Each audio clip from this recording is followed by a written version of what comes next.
नमस्कार, मनी गुरु के इस खास कार्यक्रम में आप सभी का स्वागत है। मैं हूं स्वाति रायना। साल का पहला महीना यानी जनवरी में ही पहली बार हमने देखा एसआईपी के आंकड़े 18,000 करोड़ के पार पहुंच गए। साथ ही पिछले महीने के मुकाबले डेट म्यूचुअल फंड्स में भी इस बार अच्छा निवेश देखने को मिला है। क्या अब डेट में, फिक्स्ड इनकम में निवेश करने का अच्छा अवसर आ चुका है?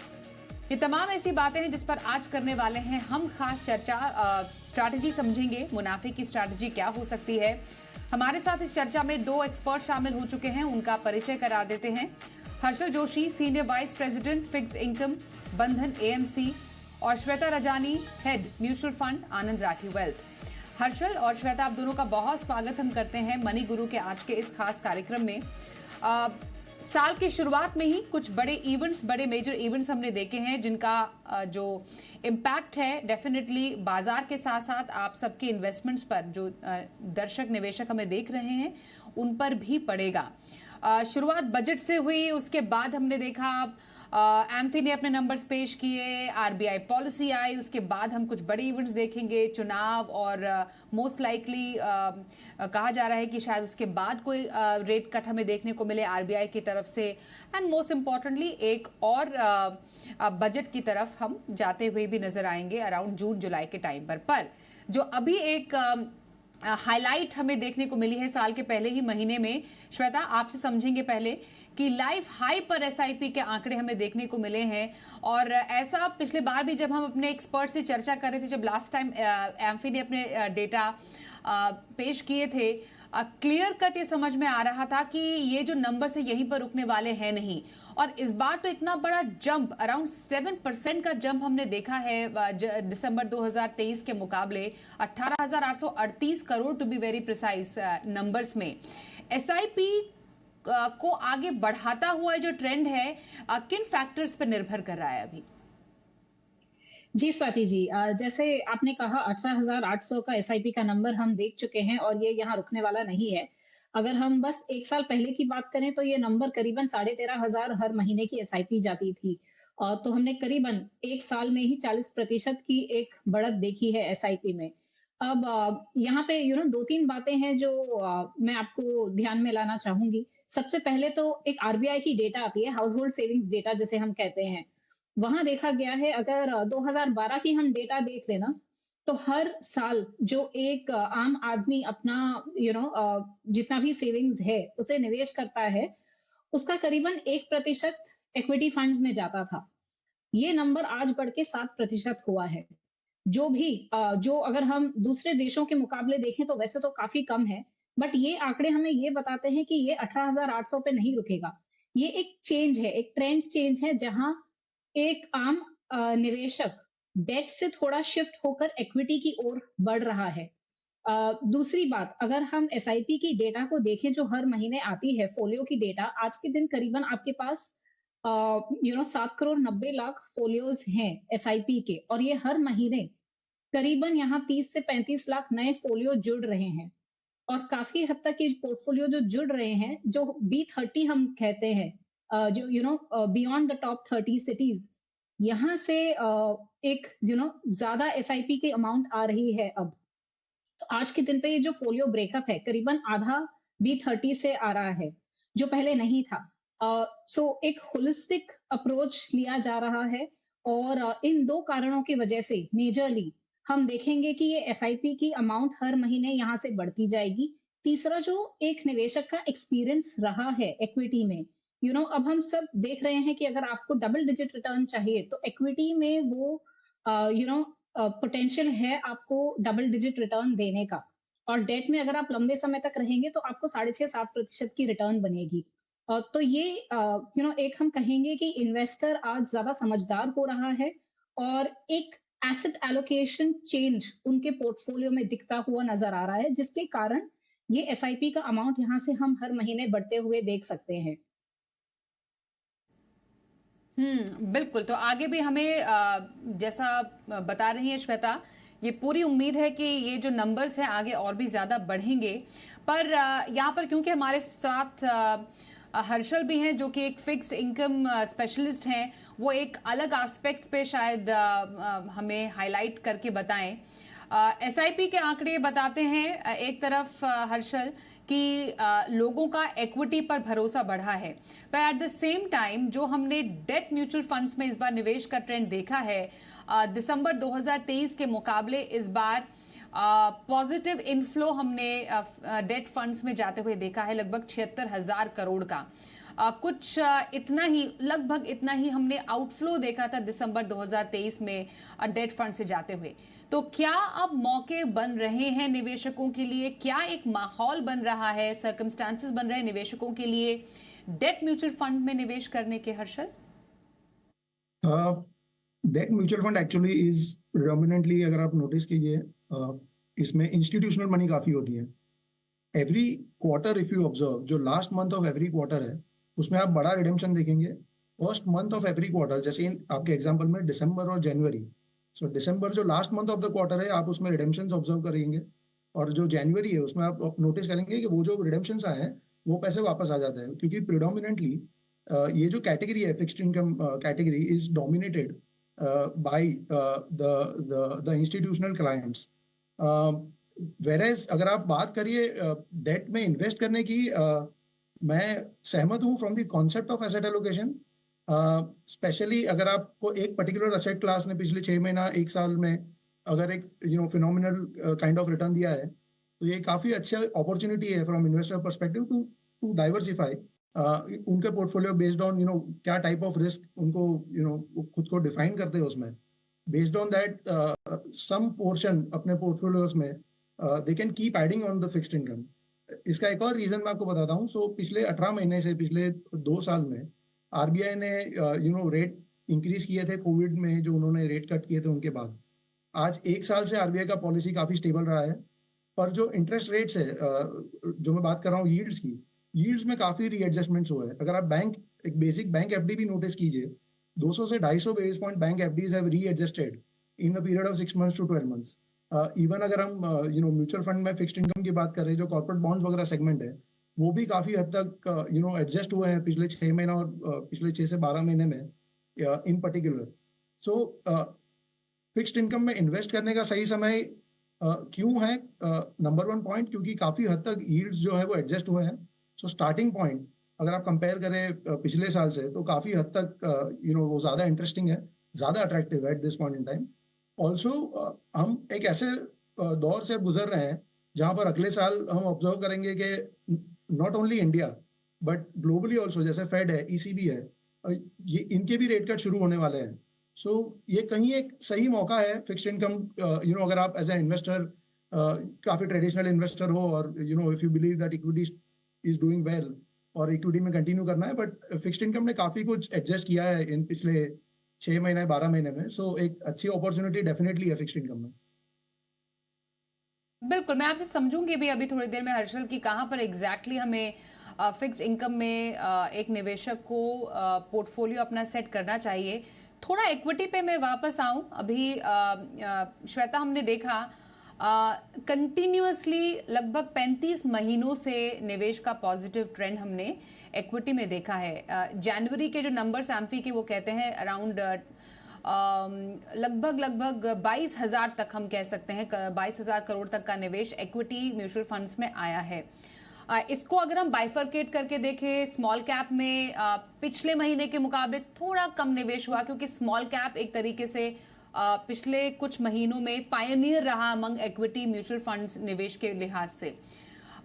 मिड कैप में लगभग 2,000 करोड़ का निवेश, वहीं लार्ज कैप ने एक बार फिर से अपनी रफ्तार पकड़नी शुरू की है और हमने लगभग 1287 करोड़ का इनफ्लो यहां पर आते हुए देखा। तो विद इन इक्विटी आपको क्या लगता है, अभी जो लार्ज कैप, मिड कैप और स्मॉल कैप पे निवेश आ रहा है, वो साल की शुरुआत में ही कैसा ट्रेंड सेट कर रहा है? जी स्वाति जी, अगर आप पिछला 10 महीना अगर हम देख लें, ये फाइनेंशियल ईयर की मैं बात कर रही हूँ, तो लार्ज कैप में शुरुआती कुछ महीनों में आपने आउटफ्लो देखा, और वही मिड कैप और स्मॉल कैप की जो कैटेगरीज है, हर महीने वहां पे करीबन 3,000 से 4,000 इनफ्लो आ रहा था। अब क्या हुआ है, अगर हम लार्ज कैप देख लें तो करीबन 25% की रिटर्न बनी है अप्रैल से लेके जैन तक। वहीं पर मिड कैप की 52% की रिटर्न बनी है और स्मॉल कैप की करीबन करीबन 60% की रिटर्न बन चुकी है। तो हर निवेशक के एक पोर्टफोलियो में भी अगर हम देखेंगे तो जो स्मॉल कैप अगर उन्होंने शुरुआत करी होगी समझ लीजिए 30% से, अब वो बढ़ के कहीं ना कहीं उनके पोर्टफोलियो में 35 से 40% हो चुका है। तो एक तो ये जरूरी है कि आप अपना पोर्टफोलियो रीबैलेंस कर लें। दूसरी हम वैल्यूएशंस की बात करें तो यू नो इतने बढ़ाव की वजह से स्मॉल कैप में कहीं ना कहीं थोड़े वैल्यूएशन के कंसर्न्स आ गए हैं। तो इन दो कारणों की वजह से ही लार्ज कैप में वापस एलोकेशन जाना एक बहुत ही नेचुरल सी बात है कि आप देखोगे कुछ महीनों के लिए अब लार्ज कैप एलोकेशन बढ़ने लगती है हर क्लाइंट के पोर्टफोलियो में। सो मैं एक्चुअली मेरे हिसाब से जो कैटेगरीज लार्ज कैप हैवी है, लार्ज कैप हो गई, लार्ज एंड मिड हो गई, फ्लेक्सी हो गई, यहाँ पे हम देख सकते हैं कि आते कुछ महीनों में शायद हम देखें एलोकेशंस बढ़ती है या नेट फ्लोज यहाँ से बढ़ते हैं। और कैटेगरीज जैसे मिड स्मॉल मल्टी जहां पे पिछले कुछ महीनों में काफी पैसे बन गए और इन्वेस्टर्स ने वो रिटर्न देखा है, प्रॉफिट बुकिंग होगी, पोर्टफोलियो रीबैलेंस होगा, तो उस कारण से वहां रिलेटिव बेसिस पे नेट फ्लोज हमारे कम हो। ओके, बिल्कुल। मैं हर्षल आपसे जानना चाहती हूँ कि अब क्योंकि हमने जिस दिन देखा एम्फी ने अपने नंबर्स पेश किए, उसी दिन आरबीआई ने पॉलिसी भी अपनी पेश की ऑन एक्सपेक्टेड लाइंस। आरबीआई ने कोई भी इंटरेस्ट रेट में कोई चेंज नहीं किया, पर जो एक्सपर्ट्स हैं वो पहले से ही बोलते आ रहे हैं, जैसे आपने अपने इनिशियल कमेंट्स में भी कहा कि अभी अब डेट फंड या फिक्स्ड इनकम में निवेश के काफ़ी अच्छे मौके अब बनेंगे, क्योंकि थोड़ा सा डल साल हमने 2023 फिक्स्ड इनकम के लिए अगर हम डेट म्यूचुअल फंड्स देखें उनके उसके लिहाज से देखा था। अभी सबसे पहले ये जो एक इम्पैक्ट या इफेक्ट हम देखेंगे डेट म्यूचुअल ये ब्याज दरों की कटौती का डेट फंड्स पे, वो किस तरीके से निवेशकों तक पास ऑन होगा? तो आरबीआई पॉलिसी जैसे मैं कह रहा था काफी कंसिस्टेंट रही है पिछले 12 महीनों से।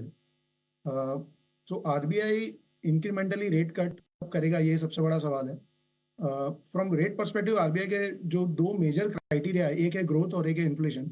अगर आप पॉलिसी नोटिस कीजिए नेक्स्ट ईयर के लिए आरबीआई ने रियल जीडीपी का एक्सपेक्टेशन दिया है 7% पे, आरबीआई ने इन्फ्लेशन का एक्सपेक्टेशन दिया है 4.5% average for the next year. Either of the two अगर ये बैलेंस कहीं कम ज्यादा हो गया, सो फॉर एग्जांपल कहीं ग्रोथ एक्सपेक्टेशन से कम हो गई या अगर इन्फ्लेशन एक्सपेक्टेशन से कम हो गया, देन हम ऑब्जर्व कर सकते हैं दैट शायद RBI will be more inclined rate cut के लिए। ऑन दी अदर हैंड अगर ग्लोबल पॉलिसीज की बात करें, जैसे फेड टू एन एग्जांपल, अगर ग्लोबल ग्रोथ स्लो डाउन ज्यादा हो गया तो एक बहुत ही लंबी आर्ग्यूमेंट है हार्ड लैंडिंग और सॉफ्ट लैंडिंग की।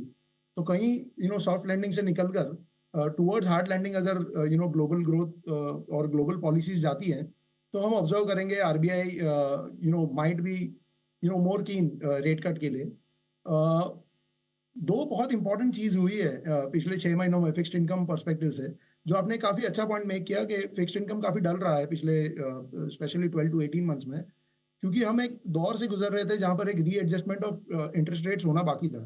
तो आरबीआई ने अपना रेट्स बढ़ा दिए थे ग्लोबली जो सेंट्रल बैंकर्स कर रहे थे उसके हिसाब से, और इन्फ्लेशन को टैकल करने के हिसाब से जो पोस्ट पॉलिसी जो इफेक्ट हुई थी।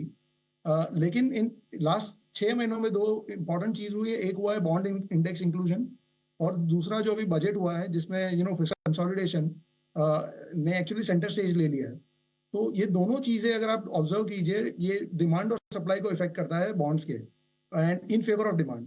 So from that perspective, fixed income again becomes very attractive, very interesting because इतना बड़ा स्केल का एडजस्टमेंट जो एफपीआई का इंडेक्स इंक्लूजन हुआ है, एज वेल एज जो फिस्कल डेफिसिट पे जो फाइनेंस मिनिस्टर के कमेंट्स भी थे कि अगले साल भी they are kind of planning के 4.5 के नीचे fiscal deficit is the kind of target for FY26।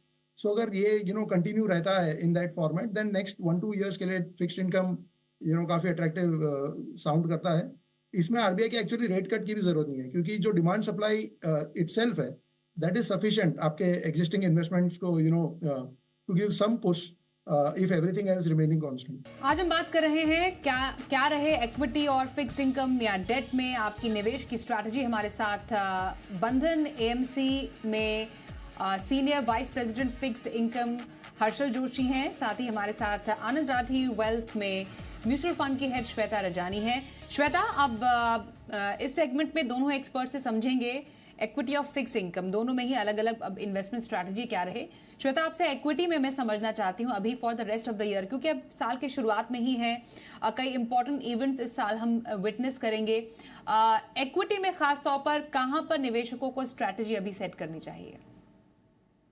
जी स्वाति जी, जैसे आपने कहा ये साल में कई इवेंट्स आने वाले हैं आगे। आपके पास चुनाव है, फिर बजट आएगा, और हम ग्लोबल सिचुएशन भी अगर देखें तो कहीं ना कहीं थोड़ा बहुत तनाव चल रहा है, ग्रोथ के कंसर्न्स है। लेकिन अगर हम इंडिया की बात करें तो एक kind of India sweet spot में है। हमारी इन्फ्लेशन कंट्रोल में है, ब्याज दरों की हम बात कर ही रहे थे कि गिर सकती है, यहाँ से उसकी उम्मीद है, ग्रोथ अच्छे से चल रही है। तो इन सबको ध्यान में रखते हुए मैं 3 भागों में एक स्ट्रैटेजी कहूंगी। सबसे पहले आप इंडियन इक्विटीज में निवेश करें, तो इंटरनेशनल फंड्स को आप अवॉइड कर लें इस बारी, क्योंकि अगले कुछ सालों तक लगता है इंडियन इक्विटीज काफी बेहतर परफॉर्म करेगी। तो ये पहली चीज। दूसरी चीज, जो आपका मार्केट कैप स्प्लिट होना चाहिए। अब जैसे थोड़ी देर पहले हम बात कर रहे थे large cap, mid cap, small cap, तो जो कंपनीज की प्रॉफिट्स हैं हर सेगमेंट में, लार्ज कैप की, मिड कैप की, स्मॉल कैप की, इनको ध्यान में रखते हुए, वैल्यूएशंस को ध्यान में रखते हुए आप करीबन 50 से 60% अपना पोर्टफोलियो लार्ज कैप में रखें, और बाकी आप मिड और स्मॉल कैप में रख सकते हैं। ये एक स्प्लिट आप ध्यान में रखें, तो 50 से 60% लार्ज, उसके बाद मिड और स्मॉल में आप इक्वली स्प्लिट कर सकते हैं। ये एक एलोकेशन दूसरी आप ध्यान में रखें अपने पोर्टफोलियो के लिए। म्यूचुअल फंड की जो कैटेगरीज हैं उसमें मैं कहूंगी अगर आपको लार्ज कैप एक्सपोजर चाहिए तो लार्ज कैप से बेटर कैटेगरीज आपके लिए रहेंगी लार्ज एंड मिड या फ्लेक्सी, क्योंकि पिछले 5-6 सालों में देखा गया है कि इनकी जो मार्केट को आउट परफॉर्म करने की क्षमता रहती है, जिन्हें हम टेक्निकल टर्म्स में अल्फा कहते हैं, वो एक प्योर लार्ज कैप कैटेगरी से ज्यादा रहता है। और अगर आपको 60% का लार्ज कैप एक्सपोजर चाहिए तो इन कैटेगरीज से भी आपको मिल सकता है। प्लस यहाँ पे फंड मैनेजर्स के पास ज्यादा फ्लेक्सिबिलिटी होती है। तो ये कुछ कैटेगरीज है लार्ज कैप एलोकेशन के लिए। मिड, स्मॉल, मल्टी, बाकी की कुछ कैटेगरीज है जो आप निवेश के लिए चुन सकते हैं। इसके अलावा एक्टिव वर्सेस पैसिव की अगर हम बात करें तो मेरा सुझाव ये रहेगा कि आप एक्टिव फंड्स के थ्रू निवेश करें। देखा गया है कि इंडिया में करीबन 60 से 70% आपके एक्टिव फंड्स अल्फा जनरेट कर सकते हैं। इसी साल की अगर हम बात करें तो फंड्स ने 10% से ऊपर का अल्फा दिया हुआ है। तो पैसिव फंड में ना जाएं, अगले कुछ सालों के लिए आप एक्टिव फंड के थ्रू निवेश करें। तो इंडियन एक्विटीज 50 से 60% लार्ज, आपका जोखिम लेने का क्या क्षमता है उसके ऊपर ये निर्भर करता है। इसके अलावा एक्टिव फंड्स और प्योर एक्टिवली मैनेज्ड फंड्स में आप निवेश करें, ये मेरी सलाह रहेगी। ओके, तो इक्विटी में निवेश की स्ट्रैटेजी समझिए। हर्षल, आपकी तरफ से अब rest of the year date में कैसे मुनाफे की स्ट्रैटेजी बनाई जाए? कुछ पर्टिकुलर कैटेगरीज आपको लगता है जो ज्यादा हिट हो सकती हैं, कीपिंग इन माइंड कंडीशंस जो अभी आगे आने वाले टाइम में बन सकते हैं? सी फिक्स्ड इनकम में since the takeout is like काफी लिमिटेड होता है, एक पर्टिकुलर सेक्शन के within limited kind of returns की एक्सपेक्टेशन होती है लोगों की। तो फिक्स्ड इनकम में नंबर 1 डेफिनेटली आप कितना रिस्क ले सकते हैं, लेकिन सबसे इंपॉर्टेंट 3 चीज़ों में मैं जनरली इसको डिस्ट्रीब्यूट करता हूँ। एक है मेरी खुद की लिक्विडिटी रिक्वायरमेंट क्या है। सो अगर मेरी लिक्विडिटी रिक्वायरमेंट विच इज़, अगर मुझे 3 महीने बाद 6 महीने बाद गाड़ी खरीदनी है, घर खरीदना है, तो मुझे एक प्री डिफाइंड पता है कि मुझे कब पैसों की ज़रूरत पड़ेगी। तो एक होता है लिक्विडिटी बकेट। जो दूसरा होता है आपका कोर इन्वेस्टमेंट। सो अगर आप इंडिया में ऑब्जर्व कीजिए, most of the fixed income investment including FD जो है, ये जनरली 2 से लेके 5 साल काइंड ऑफ होराइजन में इन्वेस्ट होता है। In case of mutual fund there are काफ़ी सारी कैटेगरीज है, जैसे शॉर्ट टर्म फंड कैटेगरी है, मीडियम टर्म कैटेगरी है। अगर आप थोड़ी शॉर्ट टर्म मेच्योरिटी की कैटेगरी बात करें तो लो ड्यूरेशन कैटेगरी है। तो ये सब जनरली आपका तो होता है core investment kind of philosophy.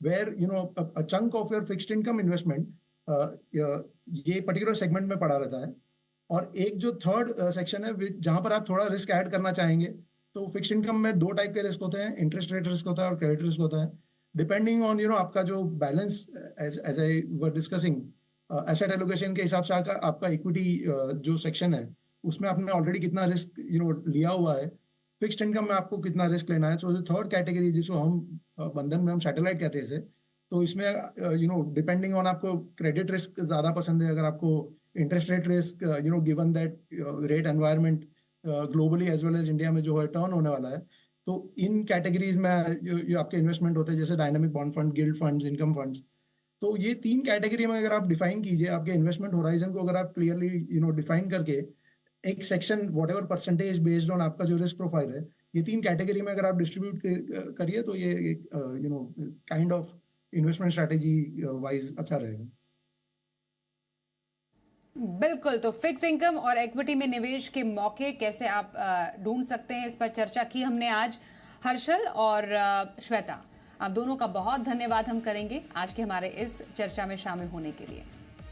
Money गुरु में बस इतना ही।